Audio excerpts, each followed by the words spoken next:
the 2025 Porsche Macan. We have no new changes for this latest model year, and it was the same thing in 2024 as well. So this is the second consecutive year where Porsche has made no big changes with the Macan, and that's primarily because the 2023 Macans got its big update, especially with the trim levels and with the drivetrains. And I have done a full in-depth review on the 2023 Macan, and I will have that linked in the description box below.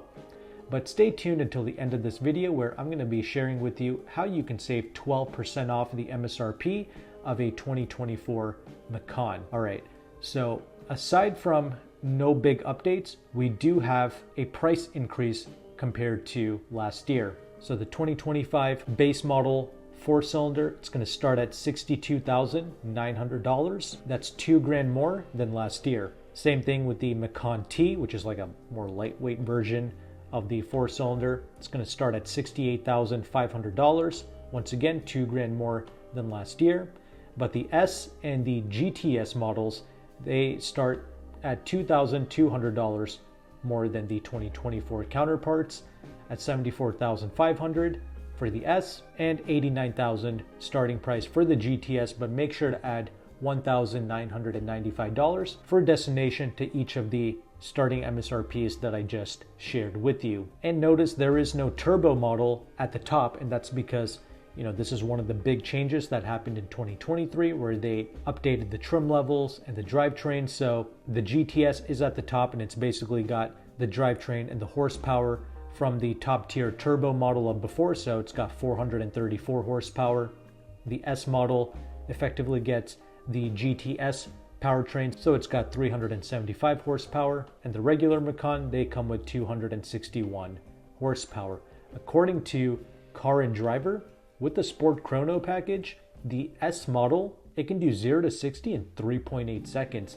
And even the regular 4-cylinder Macan, according to Car and Driver, it did 0 to 60 in 5 seconds flat. That is significantly quicker than what Porsche has stated on their website. And it is true, when I drove the 4-cylinder Macan, it genuinely does feel brisk around town. I mean, it really is comparable to even the SQ5 Audi that I tested. They're not that far apart. So the engines in these Porsches, they're definitely tuned for performance, but that does come with a drawback, especially with the fuel economy. Something like a Q5 or even an SQ5, it's going to come with far better real-world fuel economy than any of the Macan models.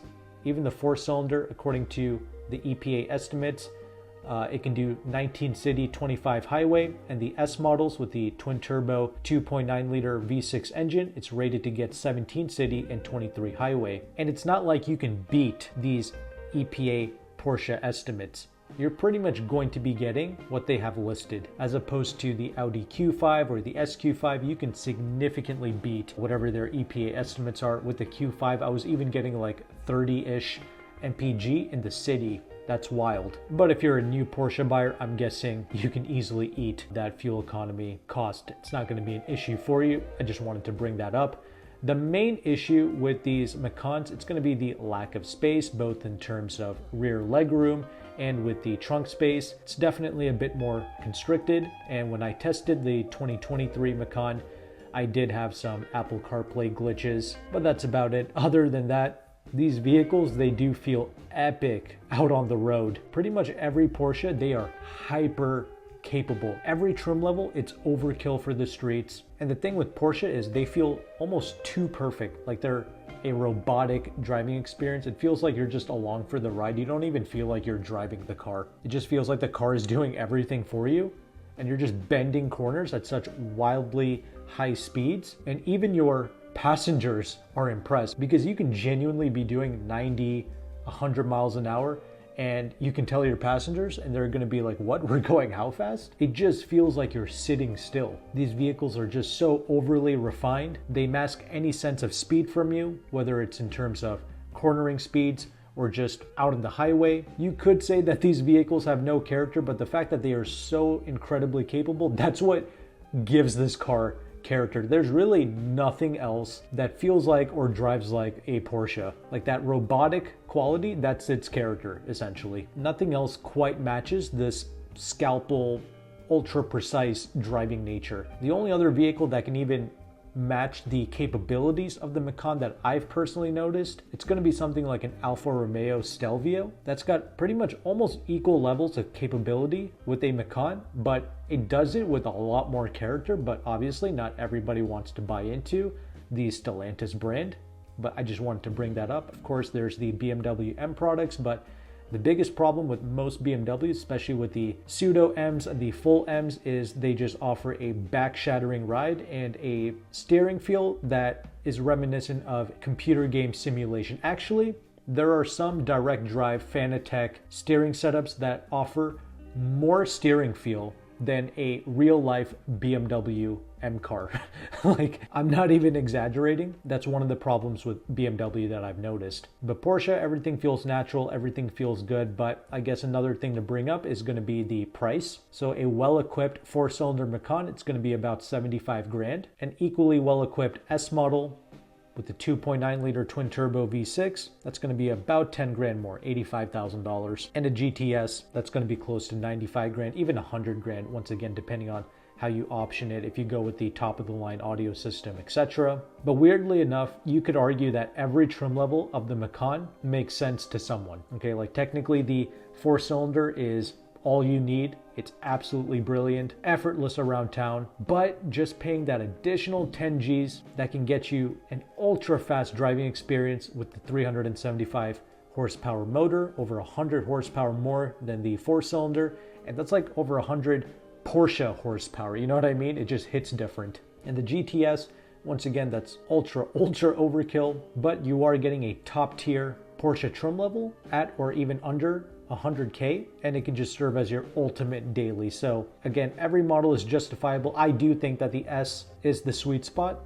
I think that's the way to go. Some of the common packages that most people are going to get or will want to see on a build, especially when you go to sell it down the road, it's going to be things like the premium package, the sport chrono, the 360 camera, and at least the Bose audio system, which is like $990. But if you want to get that Burmester, that's going to set you back a little over 5 grand. That's really steep, and that is a decent percentage of the total MSRP of the Macan. So yeah, it just depends on who you are. I guess it would be best to skip it and just stick with the Bose, because I've tested a Macan that doesn't even have the Bose, and actually the audio system sounds fine. So I think for the Macan, I am going to skip the Burmester and I'm going to stick with the Bose audio. And then the rest of it, it's going to be up to you if you want to get the larger wheels. I'm just going to stick with the 20s for the most part. And if you want to get the nicer leathers or different colored leather seats, you're going to have to be paying quite a lot to get that. A lot of people complain about the base material choices. Honestly, I don't really care, because Porsche offers you such a good, robust build quality with these vehicles. You can also get the adaptive Porsche suspension or the PASM, the torque vectoring, etc. I would probably skip all of that. I think the vehicle feels just fine the way that it is.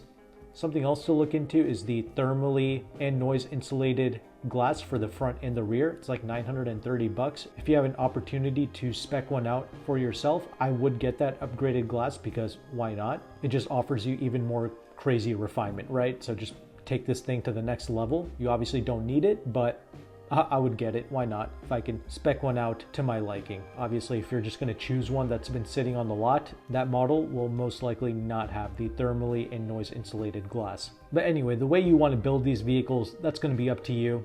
As promised at the beginning of this video, here's how you can save 12% off the MSRP of a 2024 base Macan. You can reach out to AutoCompanion, who is one of the largest car brokers in the United States, and he has partnered Porsche dealerships in the Washington, D.C. area. He is able to ship nationwide, but shipping is something that you have to pay extra for. But on the base 4-cylinder trims, he is offering 12% off, and it is on the 2024 model year. With the base Cayenne and the Cayenne Coupes, he is offering 10% off once again on the 2024 model year. And I'm guessing this is only going to last until their in-stock units are all sold out. With the 2025 Macans and the Cayennes, I'm guessing the discounts are going to drop dramatically, maybe down to 7-8% off MSRP, which is still good. But if you're okay with just getting a remaining 2024 model year at the time of this recording in early January of 2025, then go ahead, you can reach out to AutoCompanion. And to access these deals, he does charge a broker fee. If you sign up with my affiliate link in the description box below, he will take some money off of his broker fee, but I do think it's probably worth it because these are some excellent discounts on new Porsches. And if you're able to pick up in DC, that's even better. But comment below if you've recently purchased a Porsche. Were you able to get some money off on the basic Macans and the Cayennes? If you were, let us know below. Also, AutoCompanion offers a free leasing calculator, which I will also have linked in the description box below. It's a powerful tool because it does show you the interest rate of a lease, the residual values, and the incentives. But sadly, most of these Porsches, they are awful to lease. Like the Macan on a $75,000 four-cylinder with 12% off, assuming you have perfect credit and you put no money down, it's going to be over $1,200 a month. That's an awful lease deal because the interest rate of pretty much all of these Porsche leases, it's over 8%.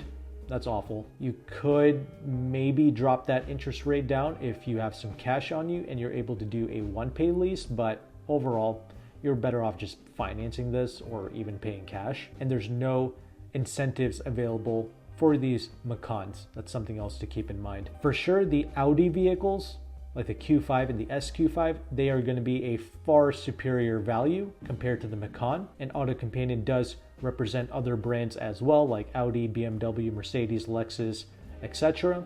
With the Audis, he's got 12% off MSRP on the regular models, including the plug-in hybrids, and he's got 10% off the MSRP of the SQ5. And SQ5 is going to lease out for about $850 a month, so that's a far better deal, and the MSRP is far less. So that's something else to look into. But regardless, I just wanted to share with you these resources.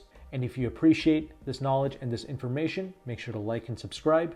Thank you again for watching. Take care and goodbye.